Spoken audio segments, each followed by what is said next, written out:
What is up, people? I'm here to talk to you guys about the latest in WWE. We just finished coming off of Old School Raw a few days ago, and to be honest with you, it really didn't feel like an Old School Raw. But then again, why would WWE even try to do something such as Old School Raw when we're on the road to WrestleMania? And obviously, the pay-per-view, WrestleMania itself, is what should be the main focus heading into the pay-per-view. So I felt like they did not need to do some stupid old school Raw episode in the middle of the road to WrestleMania. They really could have saved this for after WrestleMania, because this is the most important time of the year, meaning they need to deliver. They need to advance feuds. They need to intensify storylines, have us be invested into the matches that they're booking for this card, WrestleMania, in order for us to take this seriously. And coming off of Raw, it's not like it was a bad Raw. It wasn't a bad Raw, but for old school, it didn't really feel like old school. Of course, they had some old names here, but they didn't do shit apart from just being ringside accompanying wrestlers and just being fucking, I don't know, spectators, just like the fans. They really didn't do much to make it feel like it was old school, and I understand that, because what they should be doing is focusing on the current stuff, and that's exactly what they did.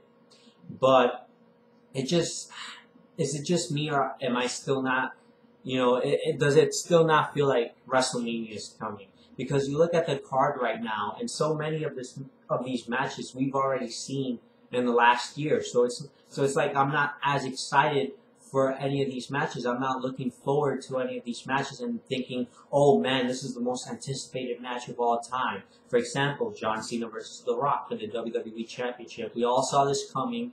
And right now, it just doesn't feel like anything special. It doesn't have any intensity or any fire. It doesn't have any importance for me heading into WrestleMania. The same thing with Brock Lesnar versus Triple H. We saw this match at SummerSlam. We saw how the feud went down. It's basically going to be a very similar feud to what we saw last year in the summer. There's too much rehash this year for WrestleMania.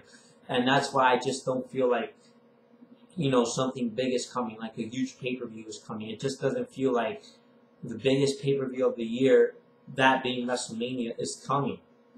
And how long did it take for the Undertaker to fucking come back? Now, I'm not bashing the Undertaker, because I have a feeling that this could be somewhat WWE's fault. They've just spoiled so many things in this road to WrestleMania, including Undertaker's return, by having him return in Dallas at a house show. Now, I'm not bitching like everyone else and saying, oh my god, they ruined Undertaker's return for me. I was supposed to be shocked and surprised, because obviously I wasn't going to be surprised when Undertaker returned, because we all expect him to return at this time of the year. But them announcing his return and giving it away at the start of the show on Raw took away any importance or any chill that I may have had to see The Undertaker return. When I saw him on TV on Raw, I was like, okay, cool, he's back, whatever. Let's get the show started. That's what I thought. When they really could have promoted this, make this out to be a big deal, and then when he comes out, I have that gut feeling and that chill feeling in my body that makes me go, holy shit, he's really back. So, not even Undertaker's return has been enough for me to get excited for WrestleMania. And the fact that they made the outcome of him versus CM Punk being set for WrestleMania be so predictable. A fatal four-way, really, WWE? We all knew Punk was the only one winning that thing. Orton has faced Undertaker before at WrestleMania. There was no way Big Show was going to face him. For what? That would make no fucking sense. Same with Sheamus. So obviously, CM Punk was going to win that fatal four-way.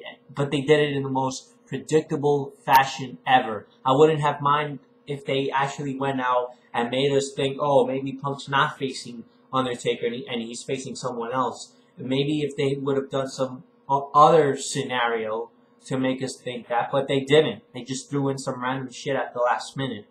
Again, it was a good Raw. Not the greatest Raw I've seen this year. In fact, I think the Raw before this week was much better than this week's Raw.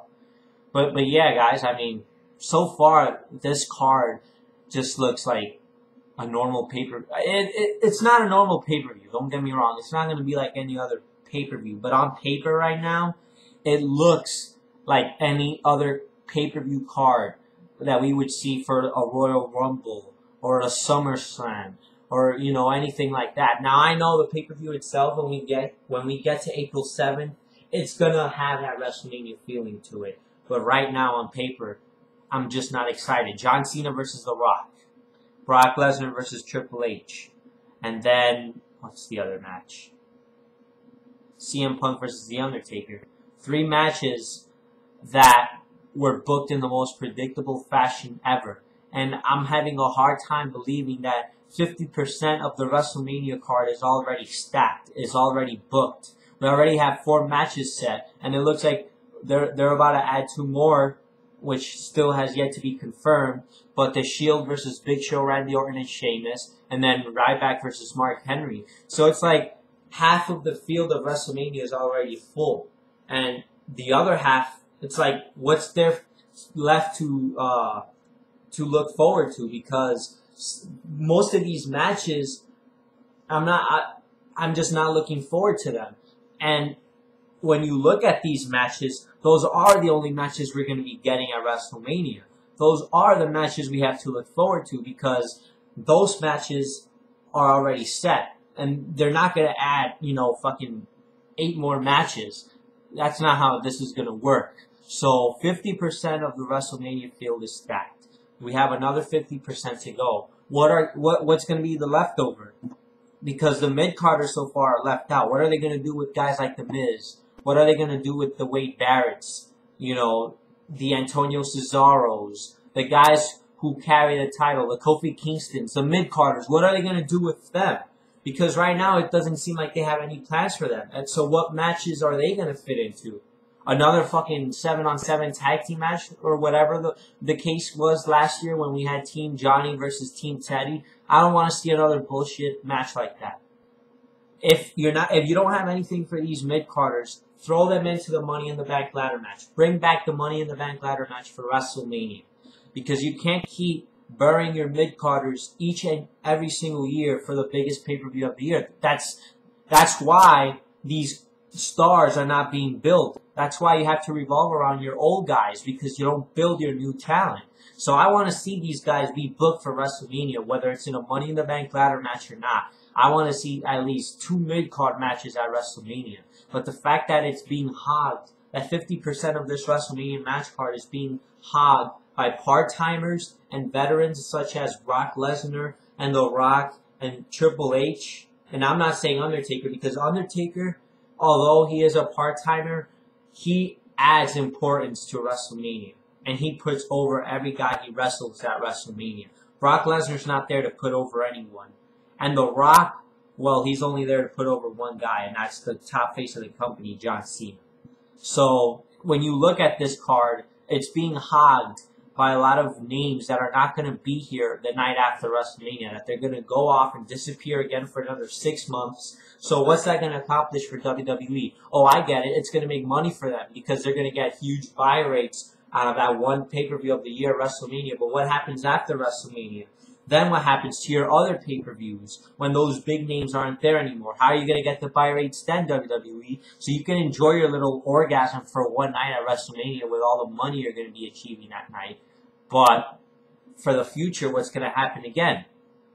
That's the problem they always throw at themselves. And they seem to not learn about that. But yeah, guys, this road to WrestleMania just feels very, very weak to me. It's not motivating me to want to watch WrestleMania as being a must-watch pay-per-view.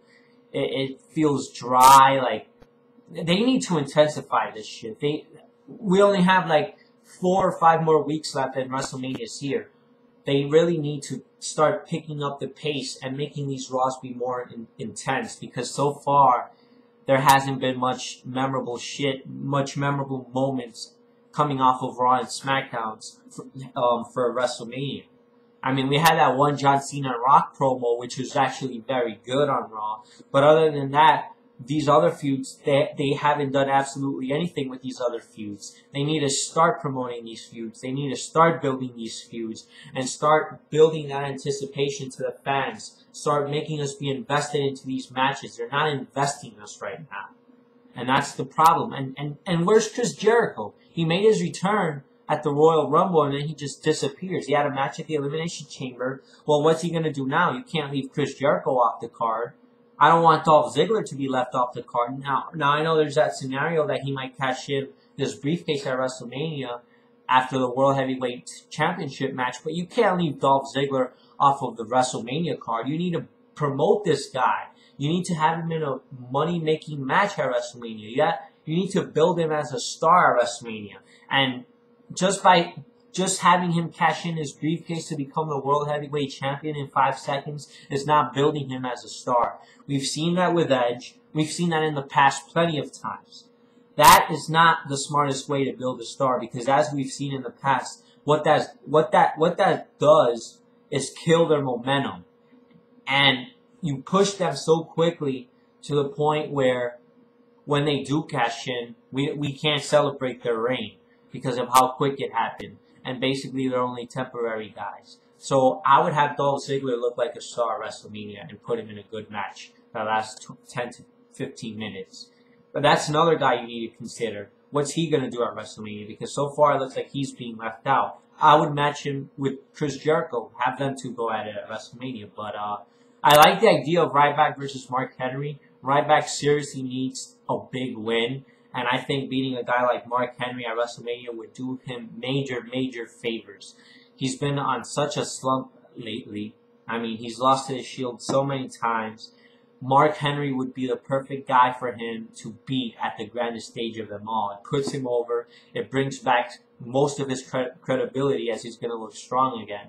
And I'm pretty sure Mark Henry has no problem putting over a guy like Ryback. He's not necessarily going to bury Mark Henry, because Mark Henry's also going to look strong, but it's going to be a good match at WrestleMania. If it does go down, that's another feud they need to start building, because I think the feud would be actually pretty interesting. And yeah, I mean, what do you guys think? Has this road to WrestleMania been weak to you guys? Just let me know.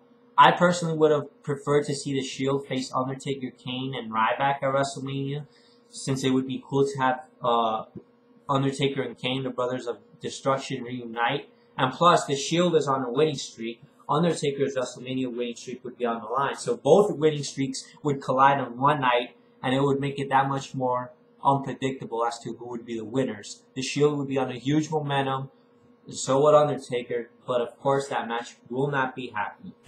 It would have been a dream match. Peace out, guys.